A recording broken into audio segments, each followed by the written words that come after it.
America's determination to preserve democracy here in Taiwan and around the world remains ironclad. The Speaker's presence here in Taiwan serves to boost public confidence in the strength of our democracy as a foundation to our partnership with the United States.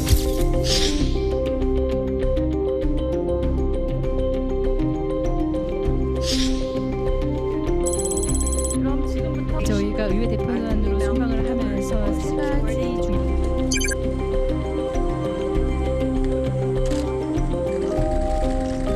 얘기를 하면서 안보에 대한 기여를 감사하게 생각하고 있고 급하게 시급한 상황에서 이 안보상의 위기로 시작된 이러한 주영진의 뉴스 브리핑은 어제에 이어서 오늘도 낸시 펠로시 미국 하원 의장과 관련한 소식을 가장 먼저 여러분께 전해드리도록 하겠습니다. 어제 저녁에 한국에 도착했고요. 오늘 오전에는 김진표 국회의장과 회담했습니다. 회담을 마치고 나서 김진표 의장과 낸시 펠로시 하원 의장 공동 언론 성명을 발표했는데 어떤 내용이었을까요? 어떤 내용이었는지 여러분과 함께 확인해 보도록 하겠습니다. 낸시 펠로시 미국 하원 의장이 오늘 오전에 우리 김진표 국회의장을 만나서 회담을 했고요. 회담을 하고 난 뒤에 두 의장이 공동으로 언론 성명을 발표를 했습니다. 이 언론 성명은 아마도 중국과 관련한 내용은 없고 북한과 관련한 내용이 포함됐던 것으로 알려지고 있습니다. 한국의 국회 수장 그리고 미국 하원의 수장이 과연 북한 문제와 관련해서 한반도 문제와 관련해서 어떤 내용을 이야기했는지 여러분과 함께 들어보도록 하겠습니다. 협의 결과 먼저 양측은 내년이 한미동맹 70주년임을 상기하고 동맹 발전에 대한 양국 국민들의 기대를 담아서 동맹 70주년 기념 결의안 채택을 적극 추진하기로 하였습니다. 양측은 북한의 위협 수위가 높아가는 엄중한 상황에 우려를 표했고 우리 국민들이 체감할 수 있는 강력하고 확장된 대북 억지력을 바탕으로 국제협력 및 외교적 대화를 통해 실질적인 비핵화와 평화 정착을 이루기 위한 양국 정부의 노력을 지원해 나가기로 하였습니다. 저희가 의회 대표단으로 순방을 하면서 세 가지 중요한 목적은 안보, 경제, 그리고 거버넌스 이 세 가지 주제를 다루고 있습니다. 이 세 가지 분야 모두 미국과 한국은 굉장히 탄탄한 관계를 구축하고 있습니다. 그리고 한미 양국의 관계는 굉장히 특별하기 때문입니다. 우리에게 특별하고요. 그리고 제가 그 전에도 왔었고 또 의회도 왔었고 국회를 방문한 적이 있지만 그러한 의회 간의 관계와 역할을 강화하고자 합니다. 네, 미국 의회 대표단으로 순방하는 세 가지 중요한 목적은 안보와 경제 그리고 거버넌스 이 세 가지 주제다. 낸시 펠로시 하원 의장이 이렇게 이야기를 했습니다. 국립외교원장을 지낸 한동대 국제지역학과의 김준영 교수와 함께 이야기를 이어가도록 하겠습니다. 교수님 어서 오십시오. 네, 안녕하십니까.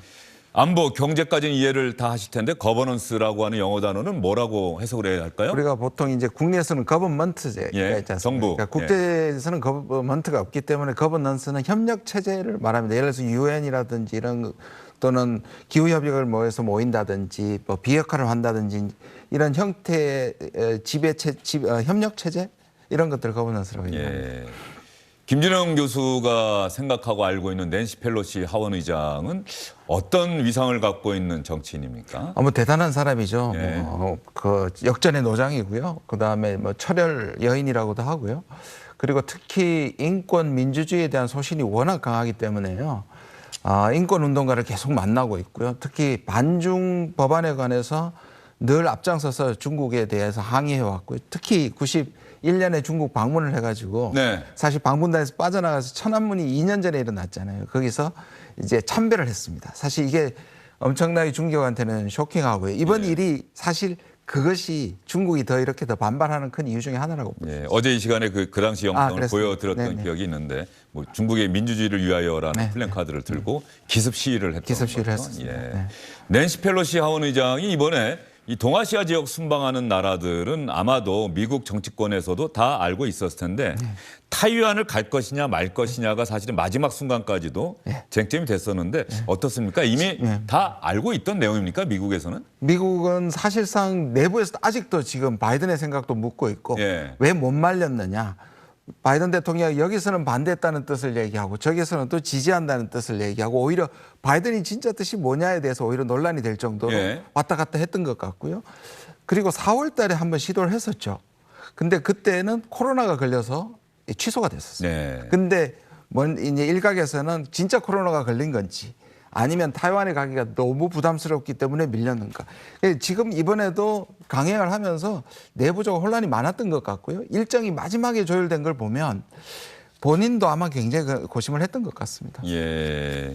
미국 언론 보도 보니까 낸시 펠로시 하원 의장의 타이완 방문에 대해서 좀 비판적인 기사들이 방문 이후에 좀 쏟아져 나오고 있는 것 같은데 한번 잠깐 보고 나서 김준영 교수에게 질문을 드리도록 하겠습니다. CNN, 논란의 핵심은 펠로시의 방문 성과가 무엇이냐 하는 것이다. 장기적으로는 타이완에 대한 중국의 강압이 오히려 더욱 심해질 수 있다는 우려다. 그리고 미국의 타이완 비즈니스 협의회 회장, 경제계에서는 타이완 해협에서의 긴장 고조에 대해서 크게 우려하고 있다. 결과적으로 타이완 방문에서 미국은 타이완과 함께할 것이다라고 하는 그 메시지를 강하게 던지고 시진핑 주석을 강하게 비판하고 나왔는데 그러니까 대만에서는 환영하는 분위기도 있었고 또 우려하는 분위기도 있었는데 미국에서는 오히려 방문 이후에 좀 평가가 냉정해지고 있다는 생각도 좀 들어요. 네, 맞습니다. 사실은 중국에 대한 혐오도가 80%가 넘거든요. 국민 여론이. 그런 의미에서 정치가들은 중국 때리기에 대한 유혹을 벌이기가 굉장히 힘들어요. 중국을 때리면 그게 정치적 자산이기 때문에 그런 점이 작동을 했을 것이고 본인의 평생 신념을 실현하는 게 있는데 실질적으로 지금 타이밍이 너무 예민하고요. 그다음에 러시아, 우크라이나하고 자꾸 비교를 하는데 러시아는 적어도 전쟁 전에 10만 군대에 대한 군사적 준비 과정이 있었단 말이에요. 근데 지금은 중국은 아무 행보도 안 했단 말이에요. 그런데 미국이 이렇게 자극적으로 이렇게 가게 되는 것은 누가 봐도 미국적인 도발이거든요. 그렇게 봤을 때 미국의 국익에게 특히 타이완 같은 경우에는 기억하실지 모르겠습니다만 우크라이나 침공이 당하는 거 보고 그전에는 중국을 오히려 굉장히 자극했습니다. 만약 그전에 왔다면 오히려 이러한 높은 위상의 정치인이 타이완에 가는 것을 타이완이 굉장히 좋아했을 것인데 전쟁이 막상 나고 나서는 타이완이 굉장히 조용해졌거든요. 그런데 이것을 자극하고 그리고 중국이 이 상황을 그냥 넘어가지 않을 겁니다. 제가 보기에는 오히려 어제는 참았고 떠나고 난 다음에 한 건 이 상승되지 않기를 바라지만 그러나 타이완에 대한 앞으로의 이기 때문에 사실상 무력 시위라든지 수출 무역 규제가 엄청나게 들어가게 되면 그리고 타이완이 긴장 수위가 높아졌기 때문에 타이완 속으로는 지금 왜 왔나 고맙긴 한데 지금은 아닌데 라고 생각할 게 분명합니다. 고맙긴 한데 왜 왔다 갔지? 네, 오히려 타이완 국민과 타이완 정부의 고심은 더욱 깊어갈 것이다. 오히려 중국이 하나의 중국. 이건 사실 대외적으로 선언만 했는데 정말로 하나의 중국을 만들려고 하는 시도. 미국이 그렇게 반대했던 현상의 변화를 시도해서는 안 된다라고 얘기했지만 오히려 그걸 시도할 가능성이 더 커졌다. 뭐 이런 얘기입니까? 그렇죠. 그 굉장히 중요한 말씀을 하셨는데 지금 타이완을 지키겠다는 것이 너무 과하면 지금 잘 짜여져 있는 타이완 미국 관계가 아무 이상해지는 겁니다. 이거 국가로 인정하는 것인가? 지금 대만관계법에서 잘 정립되고 있는 것이 이 경계를 흐트러버리면 미국조차도 자기 모순에 빠지게 되거든요. 아마 그것 때문에 지금 행정부 특히 바이든 대통령이 저렇게 양가적인 얘기를 계속 하면서 오히려 전체적으로 이 확실한 단호함을 잃어버리는 큰 원인이 아닌가 싶습니다. 미국 정치가 그래서 어떤 면에서는 우리 정치와 다른 게 같은 민주당 소속이잖아요. 그렇죠. 조 바이든 미국 대통령, 낸시 펠로시 하원 의장. 맞습니다. 그런데 행정부의 수반이 입법부 수장의 외교 행보에 대해서 그거 좀 안 갔으면 좋겠는데 말은 하지만 그래도 가겠다고 한다면 말릴 수가 없는. 그렇죠. 그거는 미국 장점이라고 할 수 있죠. 상당히 독립적으로 서로가 움직인다. 자, 그런 측면에서 오늘 오전에 김진표 의장과 만나기 전에 여야 원내대표들도 다 낸시 펠로시 하원 의장과 이야기를 나눴는데요. 권성동 국민의힘 원내대표 얘기만 일단 먼저 들어보도록 하겠습니다. 근데 만약 발언할 기회가 있다면은 일단 이 전 세계적으로 민주주의를 수호하고 확산하기 위한 그 낸시 펠로시 하원 의장의 그런 노력에 대해서 일단 존경한다는 얘기를 하고 싶고요. 예, 그리고 이 한미 동맹이 군사 동맹을 넘어서 가치 동맹, 기술 동맹, 특히 이 반도체 관련 이런 산업 동맹으로 나아가는데 우리 한미 간에 좀 더 우호적이고 밀접한 그런 협력 관계를 맺는 것이 중요하다는 말씀을 드리고 싶습니다. 알겠습니다. 권성동 원내대표 얘기 들어봤더니 만나기 전에 오늘 만나서 내가 얘기할 기회가 있다면 하면서 한미동맹의 중요성 그리고 펠로시의 민주주의를 위한 노력에 경의를 표하겠다 이런 이야기를 하는 장면 여러분 들어보셨습니다. 김준원 교수님, 어제 낸시 펠로시 하원 의장이 한국에 도착을 했는데 오늘 사진이 많이 보도가 됐어요. 한번 그 어제 낸시 펠로시 하원 의장이 한국에 도착할 당시에 장면이 담긴 사진 한번 볼 수 있을까요?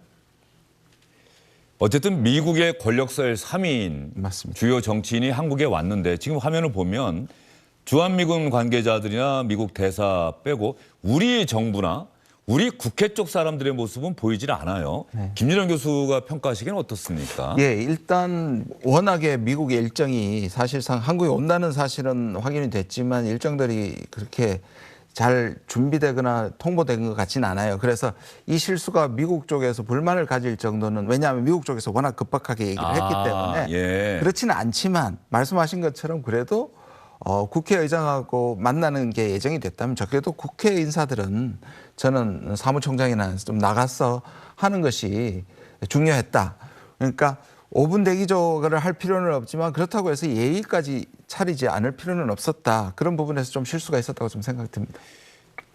낸시 펠로시 하원 의장이 왔고 미국의 권력서열 3위고 그리고 바로 직전에 중국이 가장 강하게 반발하고 있는 타이완 방문을 강행하고 왔다.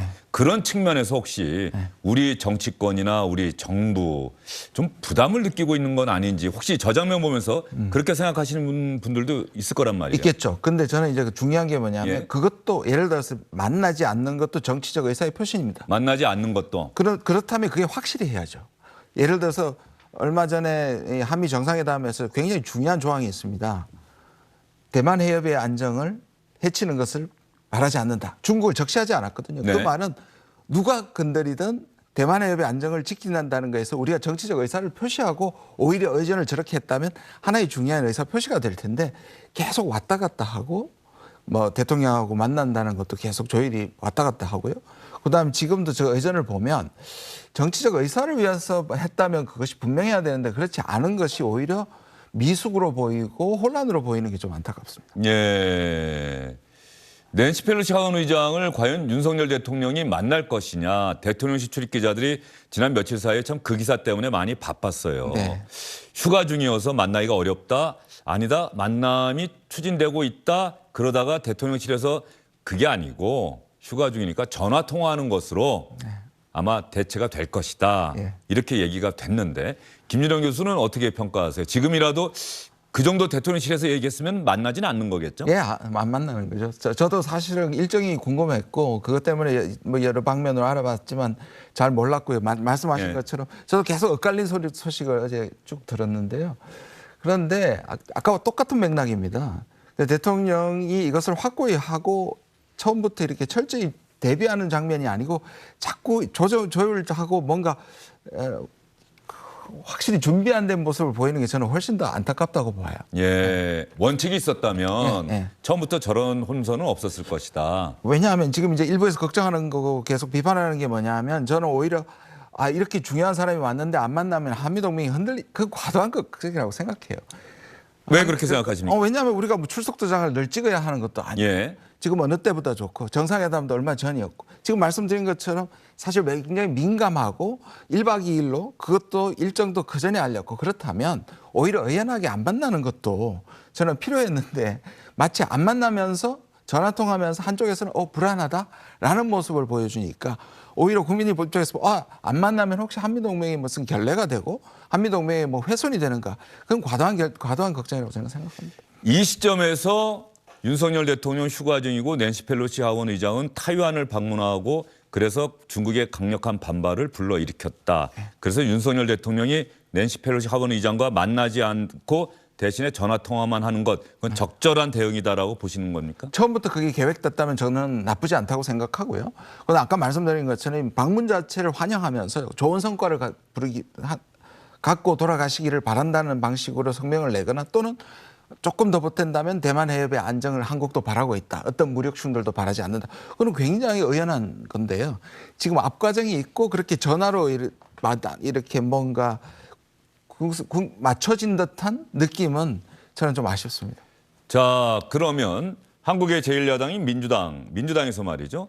우상호 비대위원장과 박홍근 원내대표가 윤석열 대통령이 낸시 펠로시 하원 의장을 만날 것이냐 안 만날 것이냐 안 만나기로 결정된 부분을 놓고서 다른 생각을 이야기를 하는데 한번 들어보도록 하겠습니다. 먼저 우상호 비대위원장 이야기 들어보고 나서요. 그다음에 박홍근 원내대표 얘기 들어보겠습니다.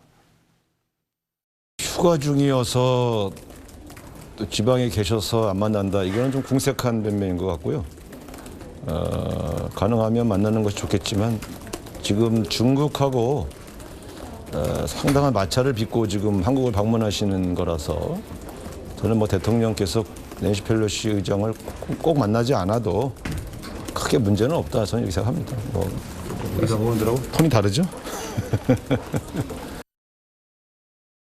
아시아 순방 중인 미국의 하원 의장이 다른 나라들에선 정상을 만나고 방한했는데 대통령실은 어제 하루 만에 휴가 중이라서 안 만난다 해서 다시 만남을 조율 중이라고 했다가 최종적으로 만남이 없다고 연이어 입장을 번복했습니다. 외교 관계에서 있을 수 없는 아마추어들의 창피한 국정 운영입니다. 자, 우상호 비대위원장은 스스로 기자들에게 웃으면서 이야기하죠. 제 얘기가 민주당 의원들 이야기 톤하고 많이 다르죠.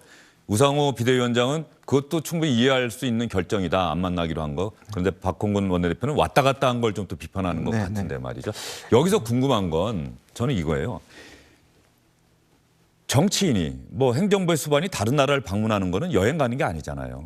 목적이 있을 거 아닙니까? 그러니까 낸시 펠로시 하원 의장이 타이완을 방문하는 것은 이제 우리 국민들이 이해가 많이 됐을 거예요. 그러면 한국을 또 방문하는 것은 어떤 목적이 있는 방문일까? 결국 지금 바이든 정부가 아시아에서의 자기와 우방국과 동맹국들을 연대를 시키는 걸 굉장히 중요시하고 있죠. 실제로 우크라이나를 보면 우크라이나 사태를 통해서 유럽이 결집하고 있지 않습니까? 네. 그 사태에서 사실 미국이 실망하는 것 중에 하나가 뭐냐면 러시아에 대해서 결국 중국이 지지를 해버림으로써 유럽 국가들이 중국에 대해서 지금 상당히 이제 반중의 연대를 하고 있죠. 그렇게 보면 아시아는 실질적으로 중국이 자리 잡고 있는 곳이잖아요. 미국의 뜻은 미국이 지금 중국을 막을 수 있는 가장 효율적인 방법은 미국 자체보다 동맹국과 이 우방국의 도움을 받아야 된다는 것이고 그게 바이든 대통령의 아주 중요한 그 정책 아젠다이고 하원 의장도 마찬가지예요. 그걸 이제 와서 가치 민주주의 연대라고 얘기를 하는 거죠. 그러면 여기에 대해서 우리는 가치 민주주의를 얘기를 하면서 전체적인 우리의 외교 원칙을 밝혀야 되겠죠. 말씀드린 것처럼 그러나 어떤 형태의 무력 충돌을 우리가 반대한다. 그러나 우리도 가치 민주주의에 대해서 우리가 존중한다. 이런 방식의 없이 그냥 단순히 누가 오니까 만나야 되느냐 안 만나야 되느냐의 이 좀 미시적인 부분에 한다는 것이 저는 조금 안타깝다는 거예요. 말씀드린 것처럼 결과적으로는 저는 그래도 과정은 그랬지만 결과적으로는 이번에는 안 만나는 게 국익에서는 저는 오히려 낫다라고 생각합니다. 예민한 부분에서. 그래서 대통령실의 반응이 일관됐다고 한다면 오히려 더 충분히 이해하고 박수 받을 만한 결정이었는데 조금 왔다 갔다 하는 모습을 보였던 것이 아쉽다. 그런 말씀이신 거죠. 예, 낸시 펠로시 하원 의장의 한국 방문 아마 판문점을 갈 것이다라는 언론 보도들이 나오고 있는데 말이죠. 아직까지 현장 영상은 들어오지 않고 있는데 판문점을 간다라고 하는 것 미국 대통령이 한국 방문할 때마다 가는 대통령도 있었고 가려고 하다가 못 간 대통령도 있었는데 이게 미국 정치인들에게는 상당히 중요한 메시지가 담긴 일정인 모양이에요. 그렇죠. 맞습니다. 일단 휴전, 전쟁이 끝나지 않은 곳을 간다는 것은 상당한 어떤 의미에서 위험을 무릅쓰고 간다는 것을 국민들한테 보여주는 거겠죠. 그만큼 평화를 갈구하고 한미동맹이 저 북쪽으로부터의 어떤 위협으로부터 단결됐다는 걸 보여주니까 굉장히 상징적인 장소입니다. 그러니까 낸시 펠로시 하원 의장이 판문점을 방문해서 아마 조금 전에는 김진표 우리 국회의장이 한반도 비핵화, 북한의 핵 도발 우려 이런 부분들을 강조했는데 아마 그런 메시지가 나오지 않을까 싶은데 말이죠. 조금 전에 김준영 교수가 말씀하신 것처럼 펠로시 미국 하원 의장은 끊임없이 인권과 민주주의 그리고 북한에 대해서도 중국뿐 아니라 북한에 대해서도 강한 비판의 메시지를 던져왔는데 말이죠. 낸시 펠로시 하원 의장이 과거에 북한 문제와 관련해서 했던 원칙적인 발언 어떤 것들이 담겨 있는지 여러분과 함께 확인해 보도록 하겠습니다.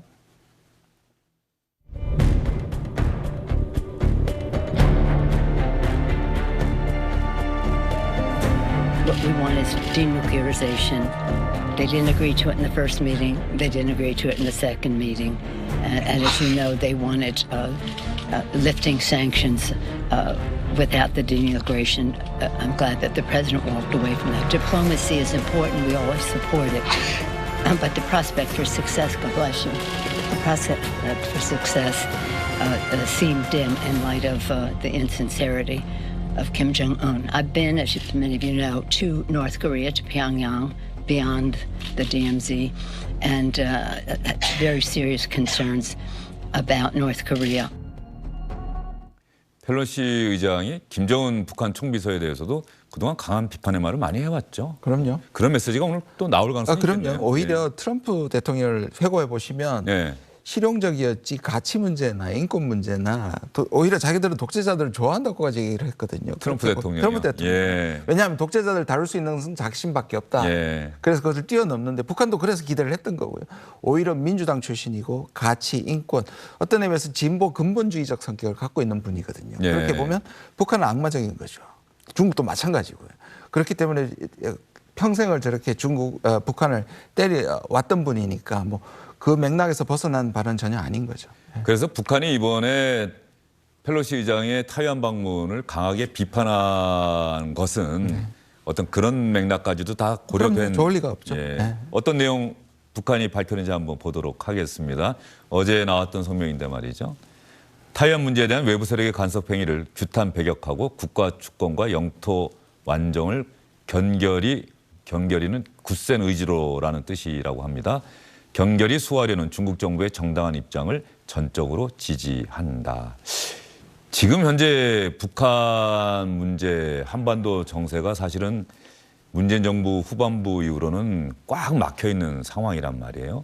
이런 상황에서 펠로시 하원 의장의 또 이번 한국 방문 그리고 강력한 대북 메시지 이런 것들이 또 북한을 자극할 가능성은 또 없을까요? 저는 뭐 정치인으로서 존경하고 존중하고 그 발언에 대해서는 얼마든지 동의할 수 있지만 이게 타이밍이라든지 그 맥락이라든지 우리 지금 처한 상황을 생각했을 때는 타이완과 마찬가지로 우리도 사실상 긴장 수위를 높이는 행위인 거죠. 가서 그런 강력한 발언을 하실 텐데요.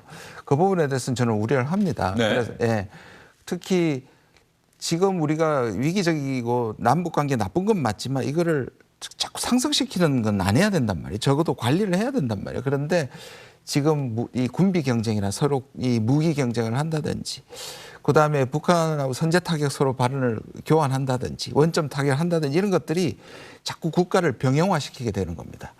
물론 위기가 있고 안보가 중요하지만 이걸 과잉방어를 했을 때는 우리의 삶 자체나 경제 자체가 흔들린단 말이에요. 그 관리를 잘 해야 되는데 사실은 계속 이 북한을 자극하는 발언이 나오는 건데 또 이것을 더하니까 사실 이 타이밍에서 그렇게 반갑지는 않습니다. 저는. 우리 국익을 생각했을 때는. 알겠습니다. 미국 하원 의장의 자신의 정치적 소신, 신념, 가치를 마지막 순간까지 뭐 펠로시 하원 의장이 언제까지 정치를 할지 모르겠습니다만 그걸 확인하는 차원의 아시아 순방 그리고 조 바이든 미국 대통령의 일종의 중국 포위 전략. 그래서 독재 국가와 민주주의 국가 우리는 민주주의로 연대한 더 나은 국가들이다. 이것으로 중국을 견제하고 앞으로도 계속 압박해 나가겠다는 게 미국 정부의 뜻이고 그런 맥락이 또 담겨 있다는 거죠. 그런데 미국도 이익이 아쉬울 때는 사우디 같은 국가에 가가지고 손을 내밀잖아요. 그러니까 우리도 그런 플랜 B 정도 C는 갖고 있어야 된다. 그러면 아까 윤석열 대통령이 이번에 낸시 펠로시 하원 의장 만나지 않는 것 어쨌든 지금 상황에서는 상당히 슬기로운 지혜로운 결정이라고 볼 수 있다고 말씀을 하셨는데 이번에 공교롭게 낸시 펠로시 하원 의장이 동아시아 국가도 순방하는데 우리나라 다음에 아마 일본 가는데 일본에서도 기시다 총리가 만날 예정이다라는 보도가 나오는 것 같고 대부분 다 또 국가 수반들이 만났다. 이건 또 어떻게 봐야 될까? 우리만 안 만난다. 그러니까요. 근데 이제 저는 그걸 너무 걱정할 필요가 없는 게 그 만나는 자체에 상징적인 의미는 있겠지만 거기에서 우리가 출석부에 도장을 안 찍었다고 해서 한미동맹이 흔들릴 정도는 아닌 거고요. 오히려 거꾸로 생각하면 중국이 저렇게 격앙돼 있을 때 한국이 빠지는 것이 중국 눈치를 봐서가 아니라 오히려 우리의 균형적 자세를 지킬 수 있다. 저는 오히려 그렇게 생각합니다. 예. 만남 찬반 논리가 저렇게 나오네요. 만나야 된다라고 하는 거겠죠. 동맹국 홀대로 보일 수가 있다. 저게 홀대로 발음해야 된다는 거. 김준영 교수님 아셨습니까? 예, 홀대로 해야 된답니다. 저도 지난번 홀대라고 했다가 바로 지적받았습니다. 예. 미국의 불필요한 오해를 자초할 수 있다. 그리고 만나지 말아야 한다는 논리는 현 정부 들어 밀착한 한미 관계. 그래서 펠로시와의 만남은 중국을 자극할 수 있다. 시청자 여러분 아마 잘 이해가 되셨을 것 같고요. 저 찬성 반대가 다 조금 더 둘 다 약간은 극단적이라고 봅니다. 그렇게 너무 흑백으로 생각 안 하셔도 될 것 같습니다. 예, 또 윤석열 대통령이 이번에 또 중간 선거가 있으니까 또 어떻게 될지 모르겠네요. 펠로시 하원. 그래서 온 것도 있을 겁니다. 아마 이 다수당을 잃으면 하원 의장은 끝나는 거거든요. 내놔야 되는 거니까요. 11월에. 그리고 82세고요. 예, 알겠습니다. 자, 여기까지 한국 방문 일정. 아마 김진표 의장과 만나고 나서 국내에서 독자적인 일정을 아마 또 소화를 한다고 하는데 이게 미국 쪽에서 먼저 공개를 하고 그래야 영상이나 사진이 들어온다고 하는데 뭐 한국 젊은이들을 만날 수도 있고 이런저런 이야기는 있습니다만 그건 한번 나중에 내일이라도 영상이나 사진이 들어오면 여러분께 전해드리도록 하고요. 이제 중국의 반발입니다. 중국이 지금 타이완을 사실상 포위한 상태입니다. 그리고 군사훈련을 진행하고 있는데요. 중국의 반발 먼저 저희가 준비한 영상부터 확인해 보시죠. 玩火者绝对没有好下场，犯我中华者必将受到惩处。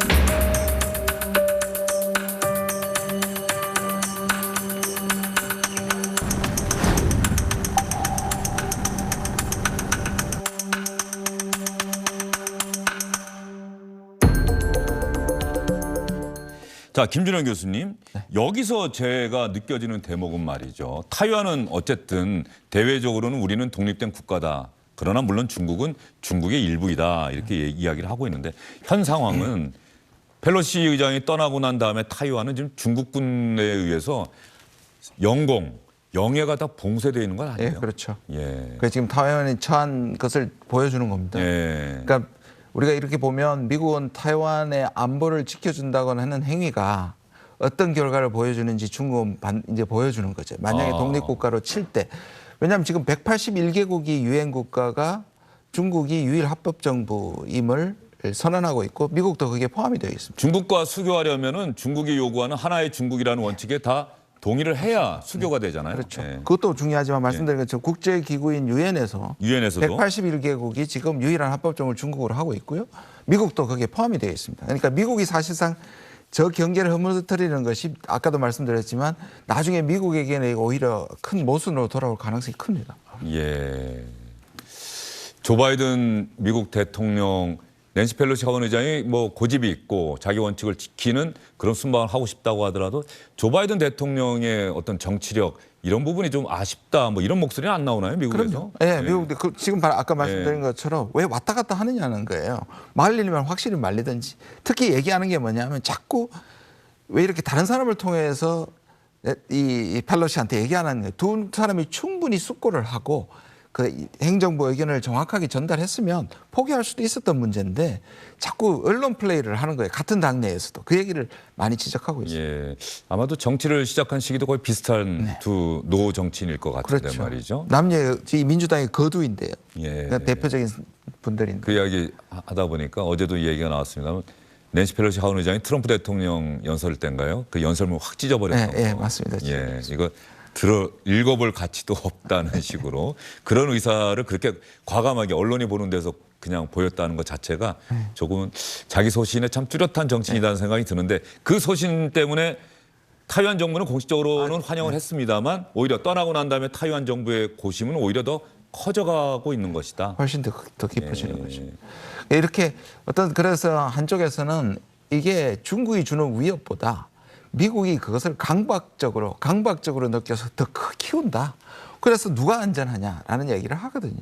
근데 미국도 제 생각에는 관리 수준으로 들어갈 거고요. 중국도 이 레드라인을 넘었을 때 어떻게 하는 건 보여줬지만 아까 말씀드린 것처럼 펠로시가 있을 동안은 피했거든요. 네. 이렇게 보면 그래도 관리 국면으로 가지 않겠는가. 그러나 중국 뭘 보여주고 난 다음에 할 수밖에 없죠. 왜냐하면 시진핑의 사면임이 있기 때문에. 예.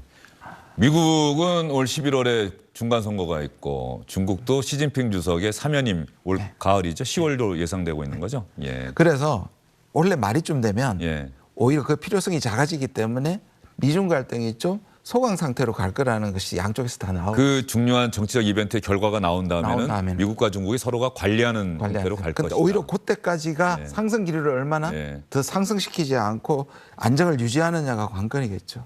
그 타이밍에서 중요한 건 이제 북한의 선택과 행동. 그렇죠. 그리고 우리의 선택도 중요해요. 우리의 선택도 중요하고. 중요합니다. 그러니까 북한이 7차 핵실험 같은 걸 강행한다고 한다면 현재는 미국의 외교 우선순위에서 북한 문제는 좀 완전히 좀 뒤로 간 것 아닌가 싶은 생각이 좀 들어요. 저는 이번에 한미 정상회담도 그냥 요식행위에 가까웠다. 오히려 그 오바마 정부 때처럼 전략적 인내 또는 전략적 방치로 진입하고 있다. 그런 면에서 좀 아쉬웠지만 그렇다고 해서 강경 정책으로 하기보다는 좀 관리할 필요가 있습니다. 예.